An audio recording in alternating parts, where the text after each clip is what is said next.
হবিগঞ্জের সাতছড়ির অরণ্যে অভিযান চালিয়ে শতাধিক রকেট লঞ্চার শেলসহ যুদ্ধ সরঞ্জাম উদ্ধার করেছে সাম্প্রতিক কিছু ঘটনায় ইমেজ সংকটে থাকা র্যাব। সোমবার রাতে অভিযান শুরু হয়ে এখনও চলছে। কারা ওই অস্ত্রের মজুদ গড়েছে সে বিষয়ে নিশ্চিত হতে পারেনি এলিট ফোর্স। তবে অস্ত্রে গায়ে লেখা দেখে প্রতিবেশী একটি দেশ থেকে এসেছে বলে ধারণা করা হচ্ছে। হবিগঞ্জ থেকে চৌধুরী মোহাম্মদ ফরিয়াদের পাঠানো তথ্য ও তোলা ছবি নিয়ে দেখুন একটি ডেস্ক রিপোর্ট।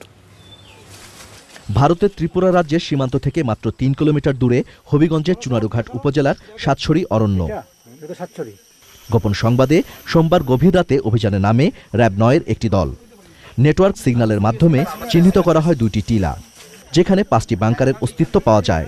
একটি বাংকার থেকেই পাওয়া যায় শতাধিক রকেট লঞ্চার শেল, ট্যাঙ্ক বিধ্বংসী বিস্ফোরক, ২ শতাধিক মোটর শেল এবং গোলাবারুদ। বিস্ফোরক যেসব উদ্ধার হয়েছে, এখানে কোনো দেশের তৈরি, কোন দেশের তৈরি এটা সুনির্দিষ্টভাবে লেখা নেই এবং জানা যাচ্ছে না। তবে এখানে যেসব চিহ্ন আছে এটা পার্শ্ববর্তী অনেক দেশেরই এখানে।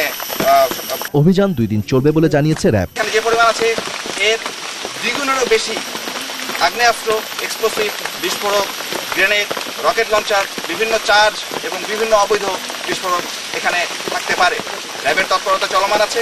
এর আগে 2003 সালের 27 জুন বগুড়ার কাহালুতে এক ট্রাক অস্ত্র পাওয়া যায়, যার সঙ্গে সাতছড়ি টিপরাপল্লী সেই সময়ের হেডম্যান যোগেশ বর্মার ভাতিজা আশিস বর্মার সংশ্লিষ্টতার অভিযোগ আছে। ওই ঘটনার পর থেকে আশিস বর্মা পলাতক। National desk, channel I.